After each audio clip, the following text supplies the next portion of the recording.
Dr. Matthew Julius was recommended.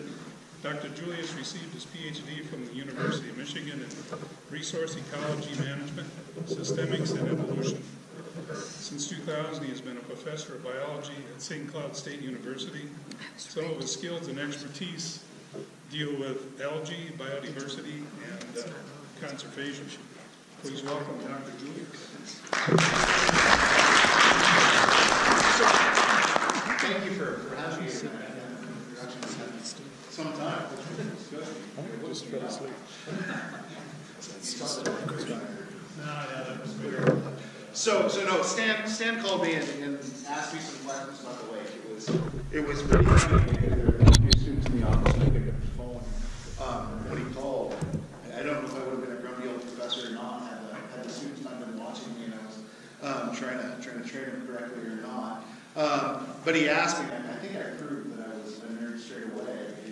He described, said, we've got this algae that's a little ball, and you touch it, and it goes like, oh yeah, that's this. It's nonstop. This sort of thing, which impressed everybody that I knew it. Probably doesn't impress you folks that much, but we started chatting about the situation. I didn't know the lake. Obviously, as he said, I'm from the Ann Arbor areas where I was trained and moved out. I always joke about from the school that has the real M associated with it. I'm from MSU. Not that KO Spartan. But worked with the Great Lakes and then came over here. Was very happy to come to Minnesota because plenty of fresh water to work with and things. Unlike folks, a little bit of a rare breed. It was funny that a former student of mine gave the lead. I do study algae. I'll tell you why I hate the word algae. In a second, we were chatting about the lake, and I think we knew some things. Didn't know your system, have looked up some topo maps and things, and actually I've become a pretty big fan of your lake. It's a beautiful little system. If you were to pay some engineers to design something, probably you would come out with a lake that didn't look too terribly different than what George Lake looks like. You've got just sort of a great, looks like a little bit of littoral area that's very shallow with some deep area to produce some refugium things. So it's, in terms of making fish, it's a pretty optimal design. With that said, you're having problems that a lot of folks come with, and you've got an awkward decision to make. I'm not going to promise you tonight that I will convince you of the right decision or the wrong decision, because I'm not sure that there necessarily is a right decision or a wrong decision. You have two very different problems going on environmentally. You've got to sort of figure out where and how to prioritize those things. I think I have an opinion where I would go, but whether that's correct or not.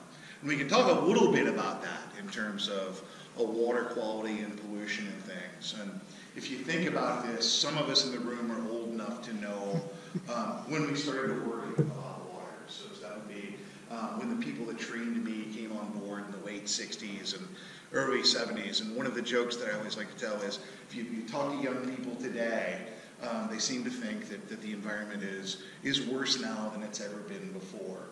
And while I'm not saying that anything's a dreamscape, we don't have lakes catching fire, and we don't have rivers burning up and other things like this, which is what triggered other things.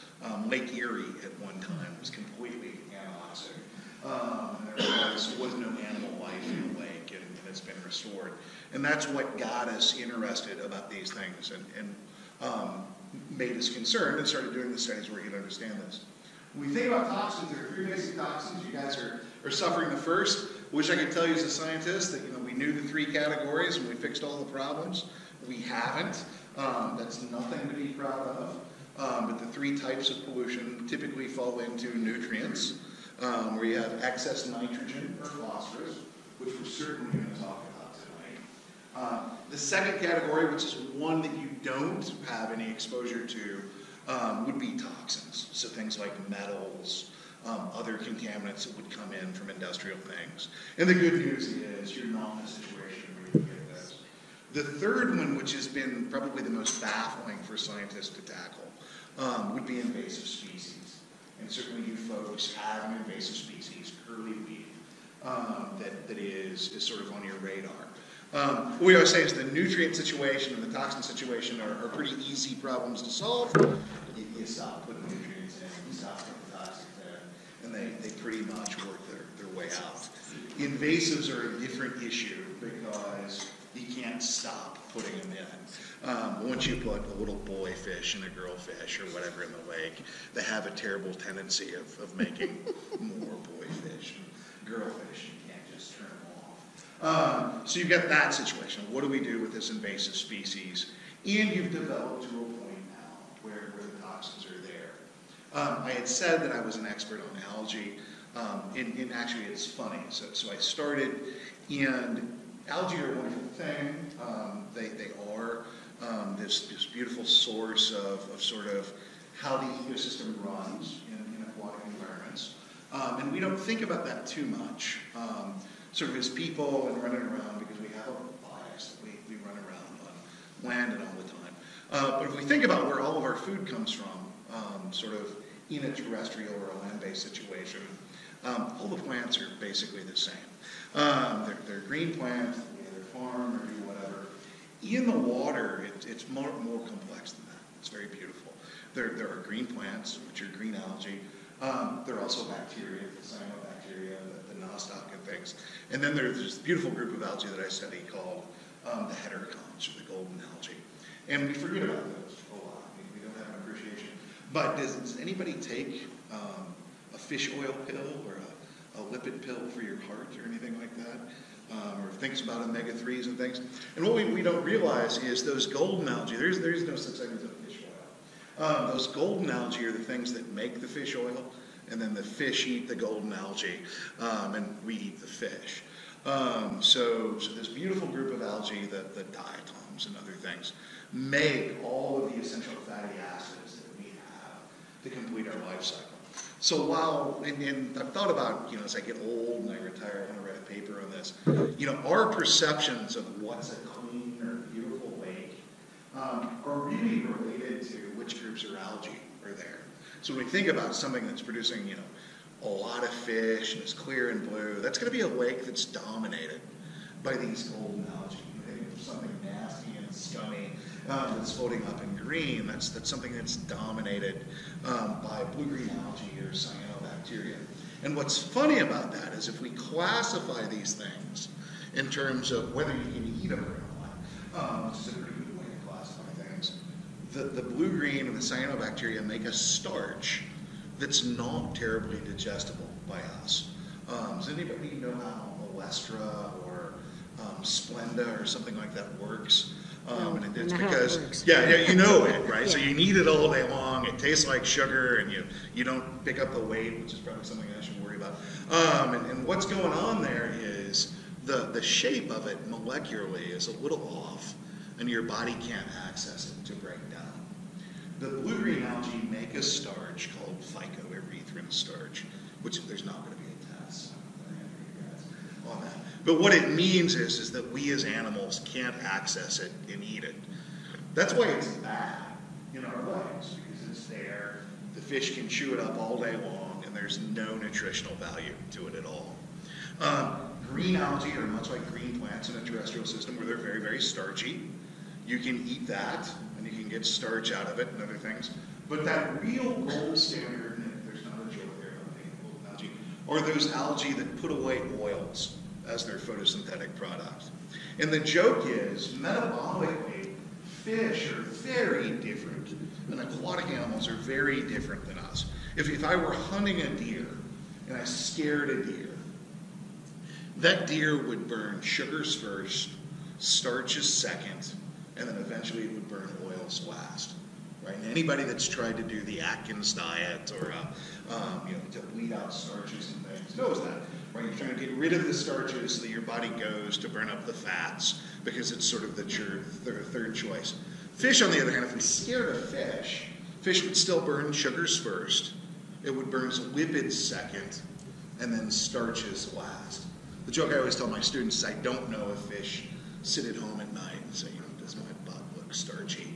Or not, or something like that, because it's the thing to go. But everything is driven by those oils.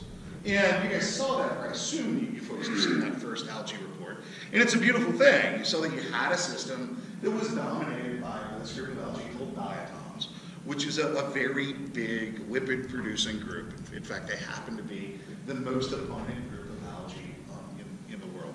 They account for about 25% of every breath you take, which is a big deal.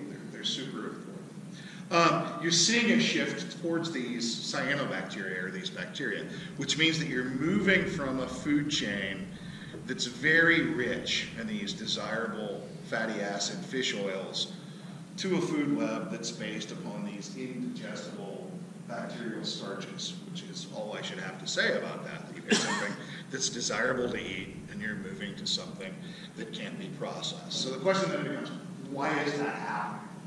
And the reason that's happening is one of the tricks that these bacteria have, that are the groups there, is that they can pull nitrogen out of the atmosphere.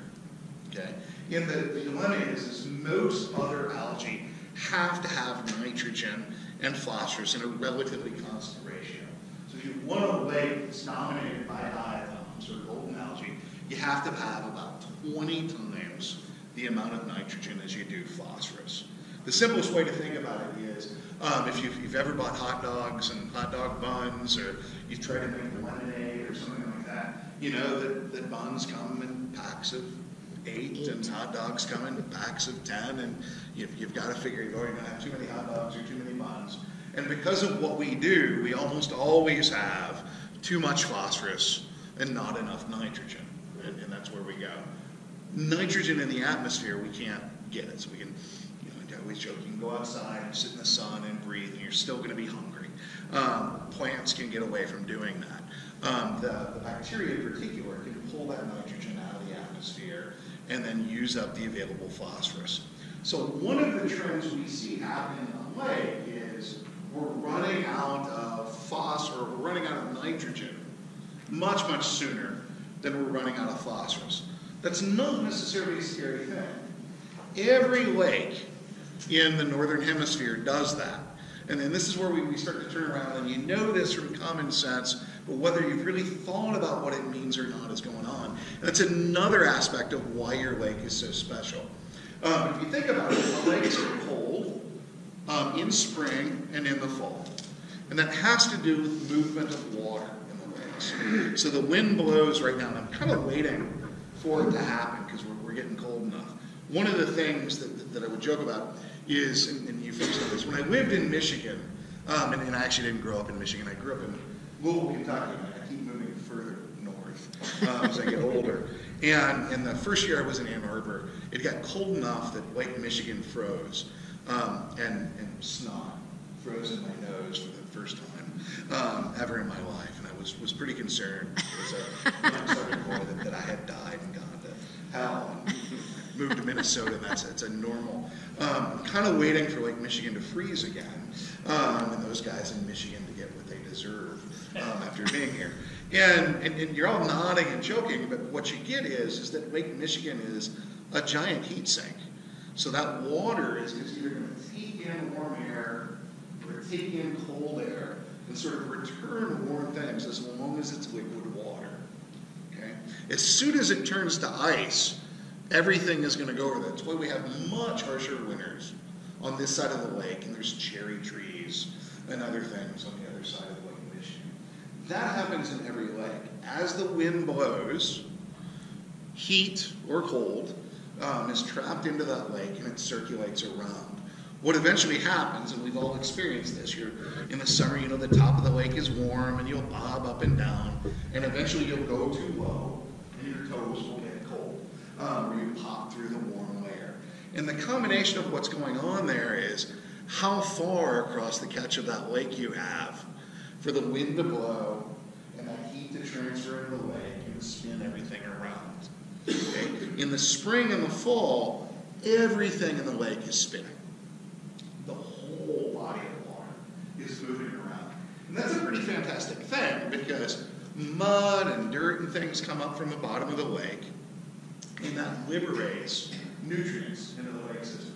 That's where the nitrogen and phosphorus come from to sort of sustain the plants, the algae in the lake over the course of the year.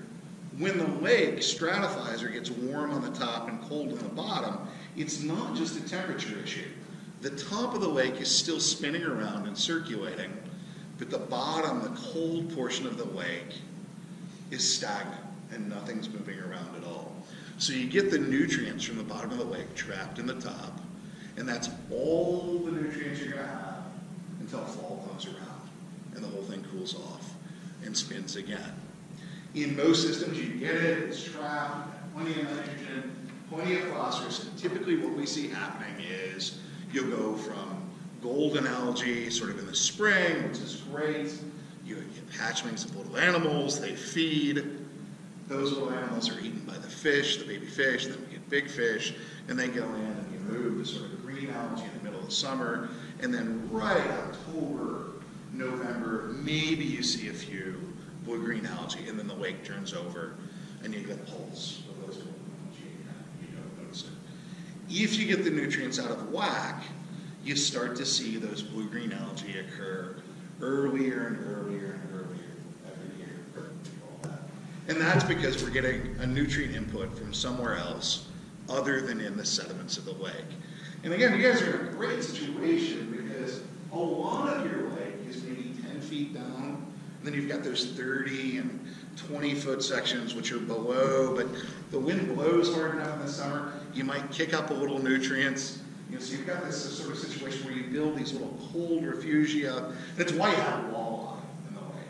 Because walleye are odd metabolically. They like to come up and feed on all those things that are eating the algae, and then they have to go down in the cold water that are in those deeper 20-foot areas and sort of process that metabolically. If they stayed up in the warm area, their metabolism would be too big and they'd actually move calorically to the other side and get rough. But again, beautiful system because you've got these pockets of deep areas and then this shallow that's sort of kicking up the nutrients. So the dilemma we have with the blue-green algae is that we've got too much phosphorus in the system. Something's coming in and doing that. That's typical in any lake in Minnesota that is developed. We've sort of seen that trend. We're putting more phosphorus in the system. Phosphorus is something that is indicative of us. So that's vertebrate waste. That can either be animals in a feedlot, that could be us with septics, and other things going on. What's unusual about your situation is the blue-green algae that you have. So you have these nonstop balls, which are really high. I think I said it to you on the phone stand. Where the biggest area of nonstop research is, see if anybody can guess. It's actually kind of hilarious. I had a student that went and did a PhD in this, which is what I am, is on golf courses, on the greens, and the putting greens.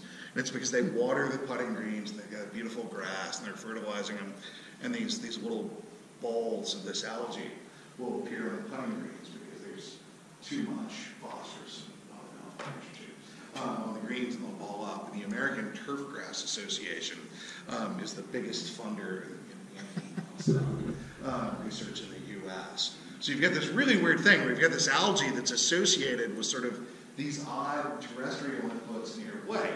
Other folks would see different kinds of blue-greens and things going on.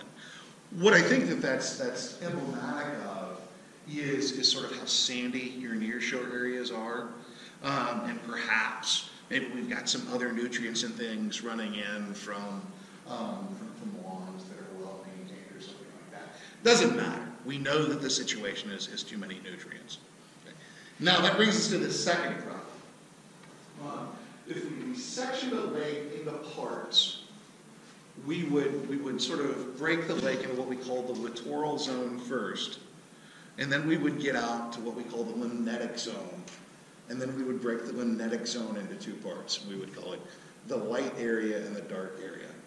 Littoral is a very fancy name for as long as you've got light that comes from the sun and moves from the water and it can hit the ground in the lake, you're still in the littoral zone. And what that determines is whether you have weeds or whether you have algae growing in the plankton. So if the sun can come down and hit the sediment, you're going to get weeds that grow up. Obviously, there's other things that impact on that soil quality. Those weeds are really great, and we were talking on the phone, we can set this, oh yeah, the big thing you can do is sort of increase sort of shoreline vegetation, and then shoreline vegetation picks up those nutrients, pulls that excess phosphorus out of the lake, gets that nitrogen back in balance. Here's your problem. You've got a beautiful littoral zone on the lake. If we look at other sides of the lake, you've got wetlands where you can store those nutrients and things. But your dilemma is that that big plant that's pulling the nutrients out of the lake is an invasive species. Right? So everybody getting that. So we'd love it if it were sort of a native reed or a native grass or something like that. We'd be having a talk about, well, you need to pick sections of the lake that are weedy and thick, right? And let those be the places that get, everybody in Minnesota knows this. Is there anybody in the room that's never done the 1 foot boot dance, right? Where you're walking in, you put your boot down, it makes that wonderful sound like that, and then you lift up, and you've got that dilemma where your sock is dry right there, and your boot is somewhere down in the mud, and you've got to figure out how to keep your foot dry and get your boot out. That's a beautiful thing to me, because what's that saying is that all that muck that just stole your boot is old dead plants that have sucked up phosphorus and nitrogen, that haven't let it go back to the lake, that are sort of keeping everything in balance. And we could be having a conversation with, gosh, where do we want that to be? We want that to be on this side of the lake, that side of the lake. Where are we going to bury those nutrients to sort of balance everything out? But at the moment, we have an invasive species, and we want to get rid of that. So here's your conundrum. You can spray the invasive species, it will die, and it's going to release more nutrients back into your lake, which is probably going to exacerbate your blue-green algae problem. I mean, let the invasive species alone, and they're going to suck up nutrients, and we can try to figure out how to get rid of them in another way. So the real crux of the question that you guys have is how to shift those nutrients into something that's other than an invasive species, but nonetheless get them trapped there and get them away. We talk about septic surveys and becoming applied inputs, but we know we've got too many nutrients in the lake. And whether we stop those inputs or not, we've got to store them in some place. That's kind of my intro speech. I'll let you folks ask me questions and things and sort this out. I don't know if that's what you expected for tonight or not. That's what I'm throwing at you. Well, my question is if you don't harvest, if you don't kill the predator early and small, right, you let it grow up, then it dies. And it releases the nutrients. Right, well, so maybe it's better not to have as much volume as there is later on. Right, so the beauty is when you let it grow up, right, it's pulling nutrients out of this. The ideal thing would be to pay little elves to collect it, right? We go home to eat it, but we don't know where those little elves are, because we want it to grow up and pull those nutrients to get out. We're having the same conversation in a horrible system near St. Cloud called Little Rock Lake, which is just, you can walk across it because of the blue greens. And what the group is deciding to do there is to lower the water level of the lake to make the entire lake littoral zone. And then what they want to do is basically go in and harvest all of those weeds and throw the weeds somewhere out of the lake. Just do that for a few cycles and get all those nutrients trapped in there. You're not in a situation where you've got a bunch of pre-built dams, so you can lower the water level and do that. So, right, so do you spray, right? And maybe you spray, and the hope is that some other macrophyte, some other vascular plant comes in and occupies that niche and goes in. I will tell you, I'm not knowledgeable enough about the herbicide to tell you if it's going to keep a green, open, section, or if it's going to promote the growth of other weeds. But you've got to, somebody's got to hold that phosphorus. Right? It's either going to go in the stuff that's in the water column, or it's going to go in the weeds that are on the edges. And it's the horrible situation you're in. If you had less, You're supposed to invite this guy here to answer the problem. I'll tell you how. if you had less phosphorus going into the lake, would that be an easier balance? Yeah, I mean, eventually that's a problem you're going to have to address, right? Is you want the nutrients to come into the lake in that beautiful 20-to-1 ratio. I mean, nobody's going to complain, right, if the fish are growing like crazy. So absolutely, at some point, you've got to talk about how to balance those nutrients in terms of input. That doesn't change the fact that you've already got too much there. And yeah, so that the long term, absolutely, you've got to talk about balancing those inputs and going in that situation. Help me understand this, because I can't get my mind around this. Yeah. If we treat the curly early in the season, we have less die-off and less weed going down to make more nutrients at the bottom of the lake. Right. But if you have a tall weed and it dies off naturally, goes down, we've got more nutrients. The beautiful thing is what happens is, and it depends on what kind of basin you want, but when that tall weed dies and goes down, there's only oxygen so far down in that water column, if that makes sense. So, and that's why you build up that stuff, I was describing with your boots. So certainly if you stir around, so one of the problems is if you kill everything off and you like build it up, we see this happen too, that you'll get a wind event that'll churn everything up, and then it will release nutrients all at once. So if you've got a big tall weed, right, you're packing the base of where those weeds are, those things die, and then the base of those weeds become oxygen free. Right? So all the oxygen is used out from bacteria motors is trying to use those weeds. And then it becomes what we call anoxic. And you start to build biomass up in those sections. And that's where you get a swampy wetland, right, rather than a nice clean area. So what I was saying, we have to have that debate about where you want to store that sediment and that muck. That muck is those old dead plants that aren't rotting away. Obviously, no one wants to volunteer their shoreline to be, the mucky boot sucking area. But you can pick sort of non-developed areas to do that. Two points. Yeah. Where the curly leaf is growing, we pretty much have a weed covered bottom. Mm-hmm. We have the chara, we have the native. Sure. Yeah. We have the native curly leaf, and a dozen others, natives that were there. So pretty much the bottom was covered with weeds anyway. But now it seems like the curly leaf is taking over the other good weeds. And then I wanted to ask you about the muck pellets. Good or bad? The muck. So describe what the muck pellets are. The muck pellets that you buy to eat the organic. To eat the organic. They're okay, but they're going to release nutrients. So what people are doing with those is they're throwing them in so that their beach area is clear. So in essence, you're adding bacteria to the water to get the bacteria to process that. So there are lots of different types of bacteria. Bacteria will eat plants and animals just like we will. So the muck pellets you're throwing in to get rid of that bacterial waste. An ideal situation would be if you guys sort of pick where you want those weeds. So you know that the weeds are in there. You spray the curly weed, and then we're simultaneously trying to plant native species back in those areas to try to get the weeds to replace where that curly weed was, right? Then hopefully the curly weed can't get back in. You're giving the nutrients somewhere to go, and you're deciding where that gooey section of the lake is going to be. And that's a great strategy. Lots of folks do that. Typically, the argument we have is, and you're not in that situation, while a lot of the shoreline is developed, you folks still have plenty of shoreline that remains not developed. And my assumption is that undeveloped section is where you're going to want those weeds to go. It's not necessarily where the curly leaf is now, but you want to spray in those areas and start getting native species back in those undeveloped areas to suck up as much nutrient as you can.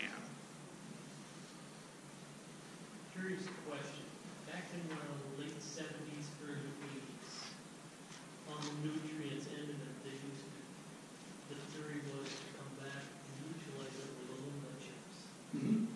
Is that still viable for something? You could do it. What that's doing is that's still putting all of the nutrients into the sediments, right? So what's going on is you have that metal, and that metal is binding to phosphorus and then sinking to the bottom. You could do that, and it would pull it out of the water column. The danger that you have is again, Nightmare situation with that would be Lake of the Woods, okay? And Lake of the Woods is an amazing system we associate with being up north, but if you think of the U.S. side of the Lake of the Woods, and I always joke, it's a system I've worked with for a few years now, and the politics on it are pretty easy. The U.S. policy is increase flow, blow it all to Canada, it's their problem. The Canadian solution is stop the flow, leave it all to the U.S., that's their problem, and stop it. And the dilemma is that the sediments in the Lake of the Woods right now, if we look at the rivers coming in, there's the Rainy River coming in, and another tributary of Warroad coming out, the inputs of phosphorus are basically zero in those tributaries. But what's there is all the phosphorus that we've put into that system for the last 300 years. And the sediments itself are about 80% phosphorus. So when we do that spring turnover event, there's already too much phosphorus and not enough nitrogen in that term. So you can do what you're saying, and we'd say that in the late 70s, there's plenty of room to store the phosphorus in the sediments of the lake. But as you do that, you put more and more phosphorus in the sediments, and then you create a phenomenon called internal loading, where eventually you're going to have more phosphorus in the mud than your lake can process naturally. You also have the dilemma that you're putting a metal in your lake as well, too. What would you be capping?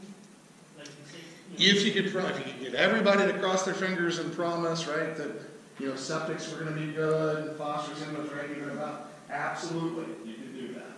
But then you still have the airborne. You would.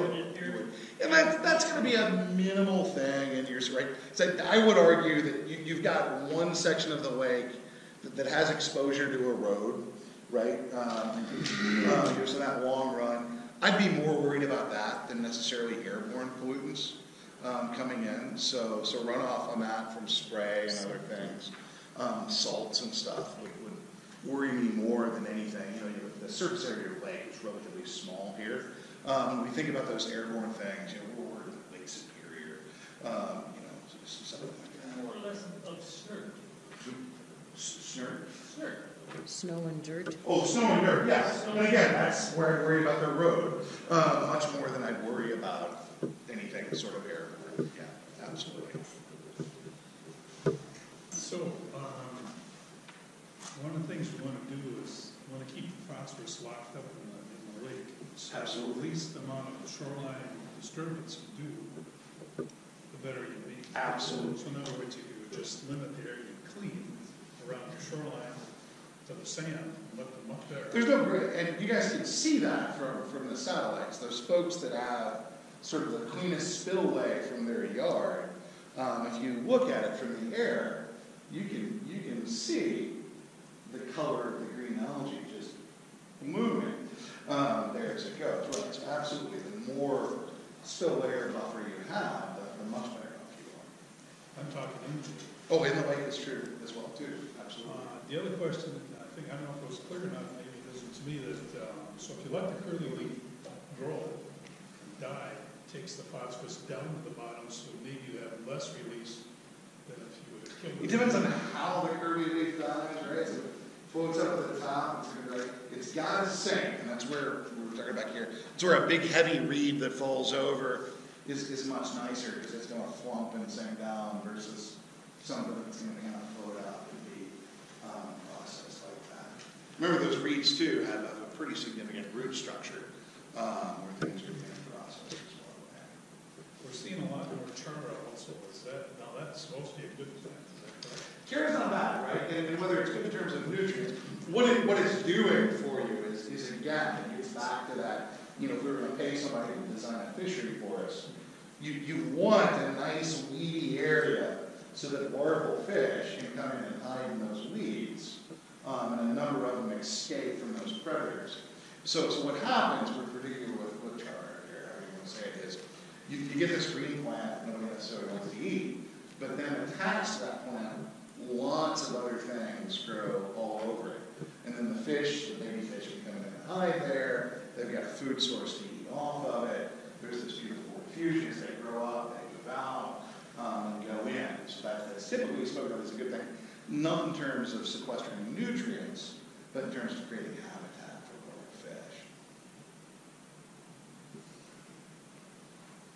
Oh, copper sulfate. Okay, You know, kills algae dead. one thing we used to use for swimmers ditch algae stuff like Right. that. But, you know, it's in the lake forever, and You're putting in, it kills good algae too, so. it kills everything, yeah. I mean, what do you think about it? I hate the idea of copper sulfate. That's what And unless you have a golf course with that pretty blue emerald, no, you're not. It said, if your choice is to have a beautiful blue body of water with nothing growing in it, copper sulfate's the way to go. And then also I've heard about alum, I imagine that's the same thing. It's the same thing as the almond, the aluminum is very bad. Same lots of electrons. Right, and what it's doing is you're putting something in there that the phosphorus will bind it. It's a chelate agent, so if we were poisoned or toxic, we do the same thing in our blood to get it to stick to. The joke I always tell about this is anything that's on the periodic table, you can't get rid of. And that's all the smaller it goes. And sort of the most dramatic conversation I ever had with this was somebody with the LA County Water Authority. In California, arsenic is a horrible problem in freshwater systems, and it naturally occurs. And we grow a lot of bulk algae to do a lot of things. They wanted me to build a system that would grow algae that would pull the arsenic out of the water. Sure, I can do that. But what are you going to do with all the algae that has the arsenic in it? Well, feed it to cows. And then we can eat Cows it.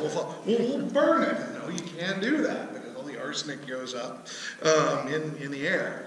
So the dilemma is once we sort of reduce it to that base element, so great, you've got aluminum and phosphorus. Those are two things. You take the phosphorus off the aluminum, and put the phosphorus, but you're going to have aluminum and phosphorus in the system. You're going to have to deal with those somehow. If you do it a little bit, you know, like you're saying, you've got this one-time problem, great solution. You're putting it in there, it's not at toxic levels. It's not. If you're going to do it every year for 100 years, it becomes a little rougher situation. Now, to the future, everybody's wondering, well, is this going to stay like this? Or I don't think so. I mean, if you look at your reports and things, it's really, yeah, you've got this in there, but you still, the majority, the dominant algae you have are these beautiful, these beautiful golden algae. I think you're at exactly the right time to be talking about this. If you ignored this for another 5 years, you're going to be in trouble. And one of the things I'll say, and it's been a very pleasant conversation, but this is probably say it slowly because it is the most serious thing that I'll say. Is we classify lakes as sort of eutrophic, mesotrophic, and oligotrophic. And you folks are probably at the end of mesotrophic, right? So the high end of mesotrophic. It is much easier, both in terms of effort and funds expended, to move from one end of, say, middle, low middle to high middle, to move from high middle to low middle, is a very easy thing to do because you don't have to change the species that are there. You're just shifting things in terms of abundance with ratios. Once you hop from mesotrophic to eutrophic, you've changed what things live in your lake. And to move from the low end of eutrophic to the high end of mesotrophic is an amazingly difficult and expensive thing to do. So what you don't want to do is delay until you've hopped over that little bump. And while the distance of those things ecologically seems small, the difficulty of those movements are a big deal. And you've kind of moved to the edge of one threshold of the system. You're creeping there. So you don't want to delay on whatever system you make, because if you do wait, I'll come back and forth. Oh my gosh. You get this horrible system, you're full of bullhead and carbon. And all those deep areas of the lake don't have oxygen in them anymore. They can't sustain it. And that's a much worse situation to deal with than where you are now. the other thing is now we've got zebra mussels, and they'll clear the water up So that would mean this may get better because of the water? No. Lake it to the bottom of the lake? Well, that's actually kind of part of your problem too. And the very first paper I wrote back in, my students think it's funny because I didn't even write that paper in this century, which I don't find funny at all. No. That I wrote the paper in the last century, but it was after the zebra mussels came in Lake Erie the first time. So zebra mussels suck, which we all know, and they're pulling everything out. What zebra mussels do, which is really horrible, is they can distinguish between groups of algae. And they will suck everything out of the water column. So you get this initial increase in transparency and thing. But they'll pull down all of those oil-producing algae, eat those, and make more zebra mussels. And then they make this thing called Pseudo Feces, which is one of the best biological words ever. Fake poop.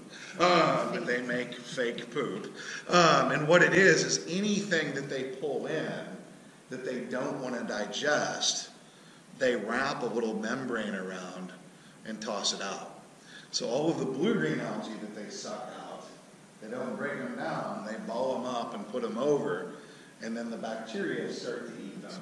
And then it goes at the oxygen in the base of your water column. So there's this very unusual cycle with the zebra mussel where you get sort of this momentary increase in water quality, and then you get this shift to a really nasty decrease in water quality because all of the nutrients in that fake poop are then released back into the system, and it pushes those golden algae out eventually, and you get in this horrible situation. And some of us in the room, again, are old enough to remember this, but Lake Erie in 1992, 1993, we talked about how amazing it was because we could see to the bottom of Lake Erie for the first time ever. It was oxygenated all the way to the bottom. And then by the time 2001 came around, we talked about Sandusky, Ohio being a dead zone, and the lake moving back. And what had happened was we got a really nice layer of fake food on the bottom of Lake Erie and shit. So it's not a great situation. The good deal with your lake is that a lot of your lake is sort of sandy or sandy. So the places that we see the zebra mussels should be pretty clustered. So the zebra mussels are odd, and while they'll grow like weeds, they only grow where there's a solid substrate. And that's where we tend to see these very dramatic pictures of where somebody will bring up a plastic pail or a rock, and there'll just be hundreds of thousands of zebra mussels on it. They won't grow on sand. So your lake is relatively immune, other than where there's going to be rocks, and deadheads and scenery on there going on. But I would not look at the zebra mussels as a friend at all. Once again, is there a temperature range for the algae to take off and start blowing? You will see. So there's an interesting phenomenon that we have. It's I wish I could say that it was my work, but it's the work of some of my friends. So it's less so obviously when the water is warmer, the algae are going to grow faster, right? When the water is colder, they're going to grow slower. Where we're seeing that being an issue is as the time of ice on and ice off changes, the amount of algae you can grow in the system changes dramatically. Now, and we're very worried about this in northern Minnesota and Canada because the average number of days that are ice-free now are up about 13 more than they used to be. So that doesn't seem that big of a deal, half a month. But if you think that the algae can double every 2 days, that's 7 more doubling events in that system. And we're seeing a lot of lakes in the north becoming blue-green contaminated, even though there's no increase in the nutrients, because we still have that cycle that everything gets turned around, the nutrients are set there, but we're having 7 more biomass doubling events than we used to, which is more of a strain on the phosphorus and the nitrogen in the system than it used to be. Is everybody following that? So if you think about it, so if you open your restaurant and you still have 100 hot dogs, And instead of 100 people showing up to eat, you've now got 300 people showing up to eat. You're going to run out of hot dogs much quicker. So that's the dilemma we see rather than the temperature. It's the number of ice-free days. The joke is that's what's running my lab right now, right? As I go in and I promise people, you know, that algae is this new super crop. Because every day it will double. It's like having corn that you harvest every other day. The dilemma is when it's in your lake, it goes crazy. On that same line, then, there's some talk about when you have snow-free ice, it changes, you know. Well, absolutely. So if the light can move through, the algae absolutely grow underneath, you know, the base of the ice, right? If you block the light, they're a plant like anything else. They can't grow in the dark. So if you've got clear ice, you're going to have more productivity going on than if you have, blocked ice. No doubt. The dilemma with it, and so you're spot on. You know, the issue is, you know, we rarely have 13 extra days, right, of completely cleared ice. You know, when it melts, that is a much bigger issue. How do we deal with the real blue-green, the iridescent, the pretty? It's pretty. But it's not. Right. The stuff that floats up that you see. Right? Yeah, we'll get this. It looks like gasoline floating on the top. Right, and what's going on there is, so you never notice those diatoms, right? And that's because those diatoms are all down a little bit. And because those blue-greens are getting their nitrogen out of the atmosphere, they float up and they want to be in the ripple zone, you know, of the water because gases are going to move in from the atmosphere into the water quicker at that water, you know, air interface. So those algae that we hate, that are getting that nitrogen out of the air, all float up and we visually see those. So the question is, how do we get rid of those? The answer is we've got to get the nitrogen up, right, and the phosphorus down, and it will take care of itself on its own. So when it does crop out, like we saw in 2015 and we saw in 2017, right. hurricanes in May. So we said that. There's nothing we can do. There's nothing you can do about it. That was probably climatic in 2015 and 2017. There were probably two things going on. You probably had an unusually warm period with wind directions that were blowing things into the bay. And because it's right. protected by the hills. Exactly. And so, no. I mean, what we can do is manage the whole system and get a nutrient balance so that those things aren't our dominant species, which is what we want. You made a comment earlier. It's a good time to talk. In 5 years, you'll be in trouble. Absolutely. And I maybe but I haven't heard a prescription for change necessarily that addresses it. Well, I think you prefaced your right. To say that you're not going to do that, but is there a prescription? And I think the answer is we kind of talked about it here. I think you want to do three things in town. You certainly spray for the curly leaf, but you want to pick those areas where you can start replanting native vascular plants, right? So you want to start getting big weeds back in places that you guys decide as an association that is going to be that weedy wetland area. And you want to clear the invasives out, plant things there, thinking of those the edge, right? So standard just shoreline restoration in that. And then you want to simultaneously go through and look at shoreline management in terms of who's compliant in septics, who's not compliant in septics. You know, look at who's got a straight runoff, you know, from the lake straight in. And talk about building a buffer zone in there to pick up those nutrients that run off. And those are the solutions. I mean, it's nothing exotic, but you want to start promoting places where you can store nutrients, in a pleasant way. You're great in terms of that. And that's why I'm not saying you're in. You've got areas where that's an obvious place to do that are not recreational. You're not over the hump nutrient wise. You clearly have the resources to go after the curly leaf. It would be a mistake to go after the curly leaf and not be doing simultaneous planting of shoreline vegetation at the same time. Do you gain anything by digging out some of that muck, by removing some of that phosphorus? You that's could, in you there? could do dredging.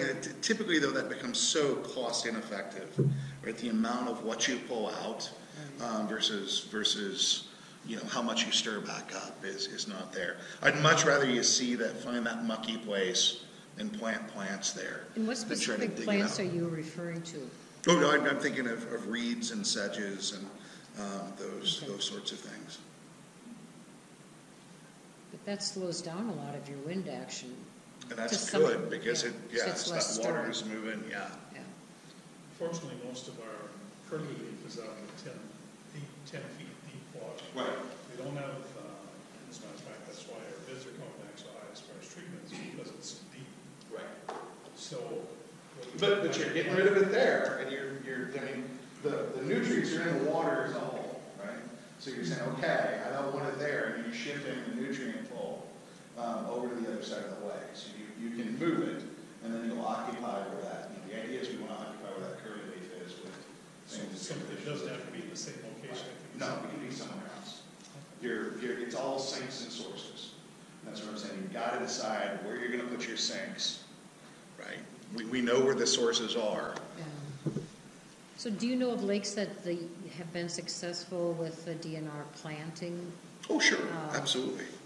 Yeah, and then there are lakes that happen to look a lot like yours. What I wasn't able to figure out on your lake is I don't know the inputs and the outflows, and I feel a lot more comfortable if I knew the residence time of your lake. And somebody in here may know that. But it's basically how long it takes the water in the system to turn over. 26 or 27 years. Yeah, see, I was scared of that because while it's a relatively shallow basin, there's not a big input and output there. We're spring fed. Yeah, The so in is very small amount, Right. and the output's very small. so that's working against you a little bit. Yeah. Because you hold it that much longer. Right. So one of the reasons is, and I always tell this joke, and again, we're older, in our lifetimes, we've seen Lake Erie polluted, clean, polluted, clean, polluted, clean. Residence time of Lake Erie is 3 years. We don't know what we've done to Lake Superior from copper mining in the 1800s because residence time in Lake Superior is 400 years. So we're still dealing with those initial inputs there. If you folks had a 2-year residence time, we'd have this problem fixed in 2 seasons. With a 26-year residence time, I'm not saying it's not fixable, it's just something we're going to have to weigh into the equation and be very cautious about how you move to approach to fix the We used system. to have 3 main areas of reeds on the lake. 2 areas are pretty much annihilated. And You need those back. The third one is going down every year because of the boat action and the fishermen go into the reeds to fish and chop them up with the engine. Right. So if we replace the reeds where we know that they should be, how do we stop the boat action? Will the DNR allow us to buoy? I don't know the answer to that, but that's what you'd want to do, is create no wake zones in those areas. And there's obviously two answers to that.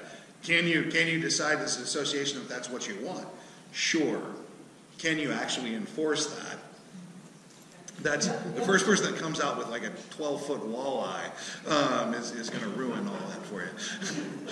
The other question is, if basically the zebra mussels are going to suck everything out of this lake in 5 years, is it worth the expenditure for the rest? I don't think the zebra mussels are going to do that because I don't think you have enough habitat for the zebra mussels.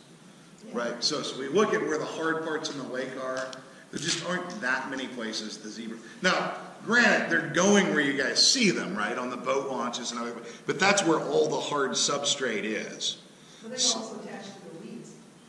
Weeds, we've seen them in the weeds. A clam little bit, shells. but not as much as the density's not going to get as horrific as on a rock or something like that. So I understand what you're saying, but not as bad as you think. And I don't, to my knowledge, we haven't done a calcium check on the lake either, so. And the dilemma, and this is always the joke, the dilemma you have is you're farming, right? You're trying to promote an environment to grow what you want and not what you want. And right now you've stumbled into an optimal way to grow curly leaf. We want to move that back to an optimal way to grow reeds and other things. And I do think it's totally plausible here. I think it's got to be something that's done in a thoughtful way, right? And strategically, not that you guys are not thoughtful or strategic, but it's not going to magically happen on its own. You are going to have to do things like exactly you're saying. We want the reeds back to where they were, and we're going to try to buoy that off and create no wake zones in there. If we had an influx of carp in the last 3 years, how would the carp disturbing the sediment affect the algae? The carp are going to kick up the sediment, and the sediment are going to release more nutrients into the system. The bigger deal is not how the carp are necessarily going to reinforce the system, but the appearance of the carp are telling you that you're moving past that pump of one trophic level to the next trophic level. And we had the canal to Ness Lake to be cleared out 3 years ago, so it's possible for the carp now to come in for the rest of the year. It could be, but you're still creating carp habitat, if that makes sense. And you know, you don't want to be in a situation where the first question we're asking, how do we get rid of all those carp? Much of us say, okay, we've got the fish we want. We want to increase the numbers of the ones we like and reduce them. You're fine. It's okay to have carp and sunnies. I mean, it's not okay to have only carp and bullheads. Okay, I think we're getting close to our time here. Anybody else have another question? I got a question on the weed eaters. I know there's been a lot of installation of the weed machines. I love that. The best business model ever, right? Yeah. Because, no, this reason even though I'm going to use one of them, if you think about it, all those weeds grow by fragmentation. So what I love is you sell somebody this, give me $50, chops up the weeds, right? And then he chops up the weeds, and then every one of those pieces of weeds grows back as a new weed. It's like, oh my God, they were gone for a little bit. You need to buy this bigger weed chopper now that costs $100. And then you buy that, you chop a little bit of. Right. It can. Those weed things are great if you can get the weeds out of the water, if that makes sense. If you're going in and you're mincing up the weeds into little bitty pieces that are going to rot, they're just going to release more nutrients back into your lake. I'd much rather see the weeds stay intact, fall over and die, and turn into muck, rather than to food process them, right, and send them out in the lake where they're going to become more algae food. But if you're going to run a weed roller, run them all the time, right? You're going to run it, make sure somebody's picking up the weeds and throwing them on the shoreline so that they get out of the lake. So one of the strategies we're doing with Little Rock, right, is we're blowing everything down. I'm absolutely going in there with an aqua mower, but I'm taking all the weeds out that we chop up with the aqua mower, and I'm putting them in a digester to turn them into methane gas, and then to burn them into energy. I think he's talking about the rollers. The rollers that pick up, yeah. The actual rollers that are disturbing the bottom, so is that... Yes, those are going to kick up sediments, and you're going to disturb root base, and yes, Sorry, that was yes, absolutely. And worse, you're going to be making poorer habitat for more attached weeds to get back there, if that makes sense. Because you're doing damage to those sediments that build them up, yeah. But the first time that we noticed this algae that most of us are concerned about because it affects us on a sunny day, we don't see it in the morning on a sunny day, but at noon, all of a sudden it comes floating up in chunks right into the swimming area.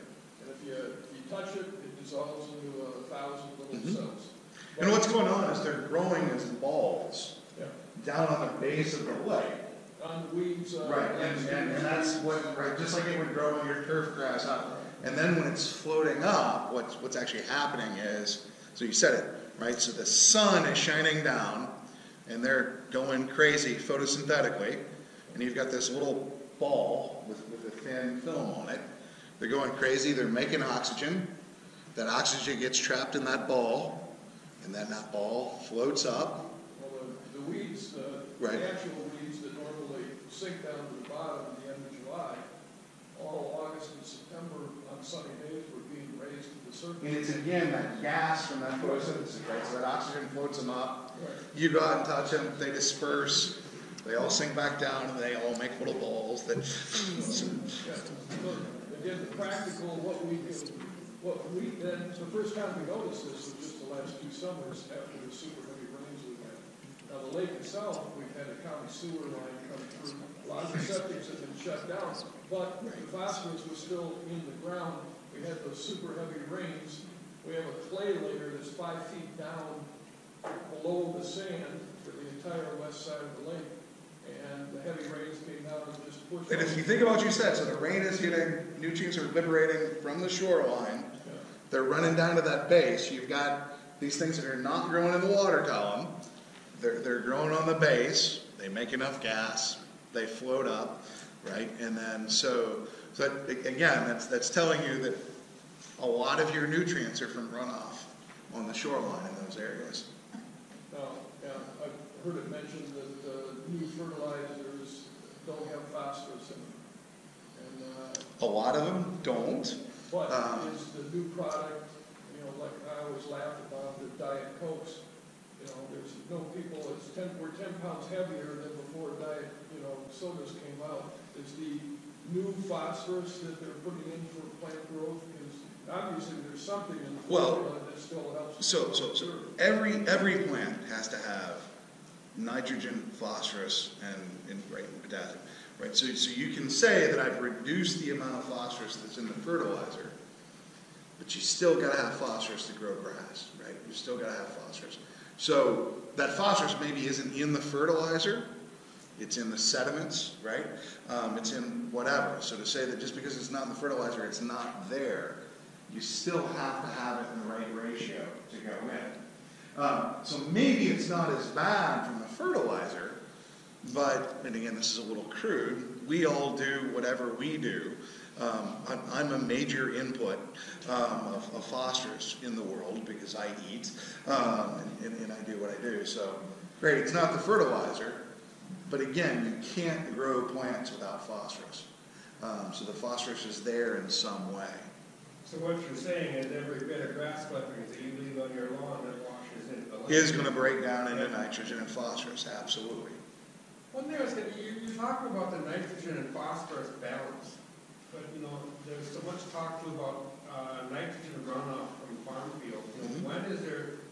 When is there too much nitrogen?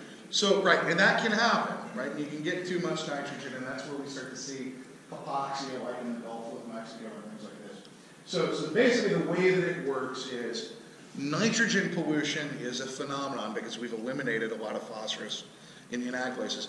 Nitrogen pollution is a phenomenon of crop plants, right? So corn and other things like this. Phosphorus pollution is a phenomenon of us and other animals, if that makes sense. So poop is phosphorus. Fertilizer is nitrogen, for lack of a better term. So if we were to go down the Sauk River, out sort of this way, some of the highest nitrogen levels in the United States are in the Sauk River from sort of all the agricultural fertilizer in that area. We could shift that and again move to where Little Rock is, where you have golden plump and other animal feed lots, and that's going to shift to a phosphorus-based pollution. So too much of everything. Too much of anything is bad. On a real practical, maybe this is really stupid, are we doing any good by taking this brown muck out of the water when it flows to the top? Sure, it's not hurting anything to take it out, to skim it. I mean, it depends on what you do with it. But no, I mean, it's still, it's sort of like you catch a carp, don't throw it back in the lake, throw it on the shore. How much is it helping? I could talk about the way I torture my daughters by flicking the lights and tell them how many polar bears I'm killing. I'm really not killing a polar bear by flicking the lights on. But you're not hurting anything, you're not helping anything. You need to move tons of that out. Physically pounds of it to help, right? I'm sure it is, yeah. But a lot of it you'd have to move. You're not hurting anything by doing it. I would argue that when you tap it and it disperses, you might be doing yourself some harm because every one of those little filaments is potentially a new bulb in a few weeks. But no, anytime you can get biomass out of the lake and away from the lake, that's a good thing. What do you think about aeration? what you're doing with aeration is you're promoting, so you're creating oxygen to in those areas that are anoxic to produce more bacteria to chew more stuff up. You're going to grow more algae with aeration. It's just not necessarily going to sink or do things. I don't think aeration is the solution to this problem at all. I think anoxic places with lots of biomass, so no oxygen and lots of plants are what we want to try to promote.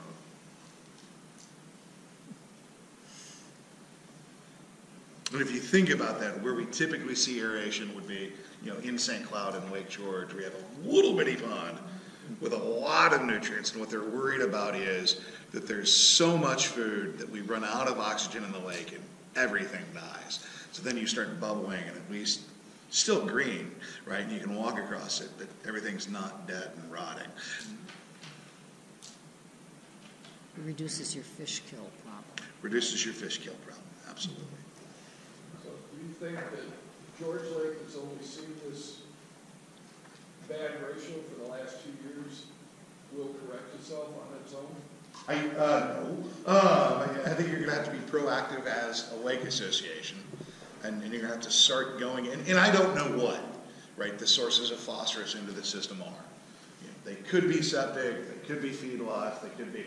What you've got to start doing is identifying where those sources of phosphorus are, and start reducing those sources of phosphorus, and at the same time giving the phosphorus that's already in the system some place to go. That's the solution to the problem. It's a hard solution to the problem, but it's the solution to the problem.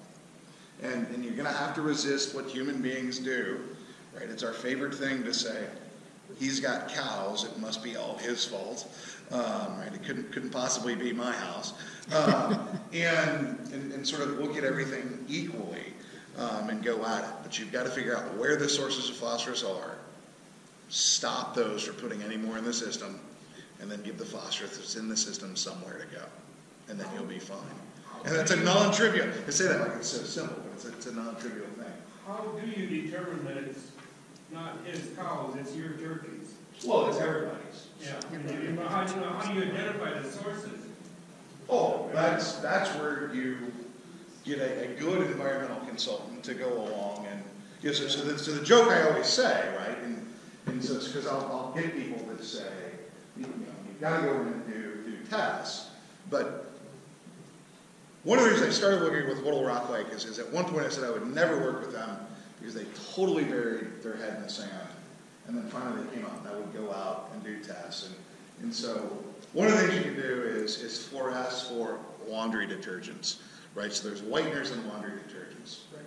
And you can see them, and when it fluoresces, you know that somebody's got a septic that's leaking because the whiteners from the laundry detergents are coming out, right? And then you'll get fecal coliforms that are associated with intestinal things that are in people. And then if you're really good, and we do this, you can do genetic fingerprinting on those fecal coliforms. And it's, again, not always the people. And so the joke I used to tell to Little Rock Lake was, unless there were a bunch of cows that were eating people, that were washing their clothes at night, in septic tanks. Because we had fecal coliforms that had a human fingerprint that were associated with laundry detergent whiteners. So it wasn't the cows. Now, that said, I could go back, and I was certain in Rainy Lake that it was houseboats that had non-compliant things going on, and we went in, and the DNA was all seagull DNA. And what people were doing were going out and fishing, cleaning their fish and tossing it off the back of their boats. And the gulls were crapping their little guts out. And that was causing the problem there. So it's not always us. But there are things you can do. We're very savvy about the test where you can narrow it down pretty close. 4 years ago, when I checked over the septic systems, there was only, I think, 3 that were right, and then compliant. And then since then we hooked up to the county sewer. So it's just the old septic systems that were still. I'll tell you right now, the fact that you're seeing nostoc is telling you something. That's telling me that it's more just runoff from the land, right?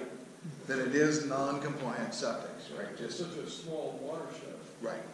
around this lake because of the high size. We don't have any farming around here. No, but what it's saying is you need to build up your buffers with those weeds and things.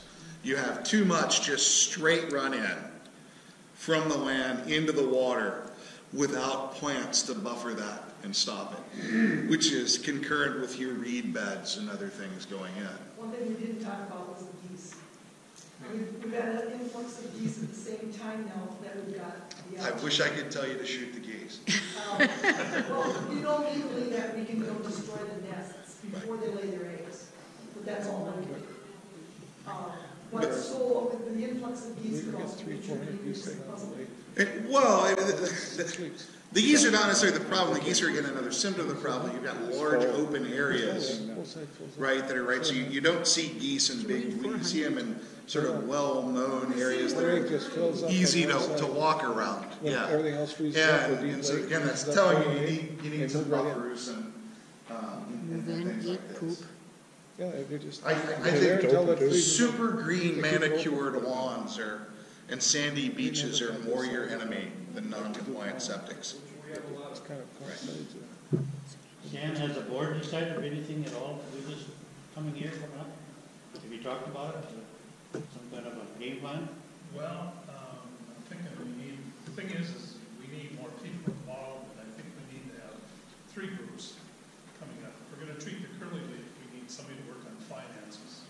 And we need a group to work on shoreline, and we need a group to work on the weeds in the lake. See what I'm saying? Because it's not a little job. It's going to take a lot of work out of people and a lot of money. So those 3 factors we have to take into account when we go at this thing. So we need, we've gotten some bids for the curly leaf. We've got our speakers telling us what needs to be done. In the past, I guess I promoted, shoreline management as much as I could. So how do we go from there? Do we go to people and say, well, this is what you should be doing? You should go door to door, but it's going to take manpower. But I think that's what needs to be done. So what kind of estimates have you had for the curly leaf? Well, we're looking at as high as 15,000 to, because it's so deep. At first when I looked at it, it was like $400 to $500 an acre. Well, that's if it's in 2 to 3 feet of water. But you get down to 10 to 12 feet, they have to use a lot more. Plus, they have to inject it in the water, so the price almost doubles. And, I'm not telling you not to treat the curly leaf, but, right, don't create a farm that promotes the growth of curly leaf, spend a fortune to kill the curly leaf, and then be honked off because the curly leaf comes back and grows back in 3 years, if that makes sense. So, you're doing the right thing, but until you fundamentally address why it's there, you're going to spend that money, and you're going to spend the money on a short-term solution because you haven't changed the underlying reason from a nutrient perspective and a hydrologic perspective as to why the curly leaf is there and the good things aren't. So, I'm not saying don't do it, but you need to do it at the right time. Right? So we used to, and I wish I could tell you scientists were already right, but we used to always argue about whether you manage things from the top up or the bottom down. And the answer is yes. You address your fundamental nutrient, and then you sort of take care of it. If you're only going to do one half of the equation, you're going to spend that money again. I didn't mean to interrupt. no, that's a great point that you said. So what is the reason for all the curly leaf now versus 5 years ago? Because again, you've shifted nutrients from those reeds and other places into that open water column, right? And they're growing, right? So you've got that nutrient base over there, plus you've got nutrients coming in, right?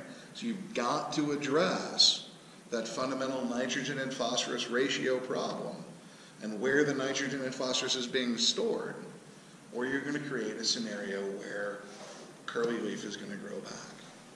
With the high rains we've had, those areas of beautiful shoreline is basically a nurturing bed. Absolutely. So with curly leaf, whatever we take out, and goes into the water column, is going to head right to those beautiful sands. All that water rushed in with all the nutrients in the last 2 years, and it just explodes. So basically, like you were saying, gotta go after planting growth along the shoreline, which is not what people want to hear, because they always want the pristine sandy beaches. But you can have a combination of a nice sandy area and your sedges. I mean, sedges look nice. You can, in an optimal situation, you would balance it rather than having, and I'm not going to lie, I've seen the aerial. You guys have a whole lot of continuous beach, or you have a whole lot of continuous open. You probably ought to break that up. I think in the past, back in the, ages going to contaminate me here, back in the early 90s, late 80s. It's that last century thing again. Yeah, with the DNR, with the past Lake Association of Kennewick County, we tried to promote some of the weed growth along the edges of a lake out to ballpark-ish, 3 feet deep. Once again, trying to cap the nutrients on the shoreline action coming back. Would that help? Oh, absolutely. Right, because again, you know that most of your stuff is that water hitting and running in. So you've got a double whammy there. You've got the weeds as a buffer to stop that flow right into the deeper parts of the lake. And you're trapping it there and growing it. You're building a wall to stop those nutrients. And it's the single most cost-effective thing you can do. You're also stopping a lot of erosion with your Absolutely. shoreline restoration, which is just washing into your lake and making a water mess. Should the water phosphorus level, if it was tested on 5 years ago, 10 years ago, it should be going up now then? I bet it is, right? And there are ways to do that. I don't think it is. But again, you'd want to drive a core right into the lake and pull the sediments out and look at it over time. It's not the water that Right, it's the whole system, if that makes sense. So everything dies, right, and goes to the sediments, right? So the only way I can evaluate that is to look at everything that was in the past and sort of look at what's just dead and compare it to what was dead 20 years ago and 30 years ago. Now, with that said, I'm stacking the deck against you a little bit because every lake in Minnesota, right, has gone like, then there was deforestation and phosphorus came up. And the question is how much has it increased? So I can tell you right now, the phosphorus is higher than it was 50 years ago, and I'll win every time. But I mean, we wouldn't be able to see it like the last 4 or 5 years now because we got that. Because I don't think, stand up, I remember, I don't think that Bill has went up in water. Well, I think The question is how often you're testing it as well, too. And, I mean, the surest way to know that is how have transparency levels and things been? I mean, do you have a group that's taking the second basis? it's been pretty consistent.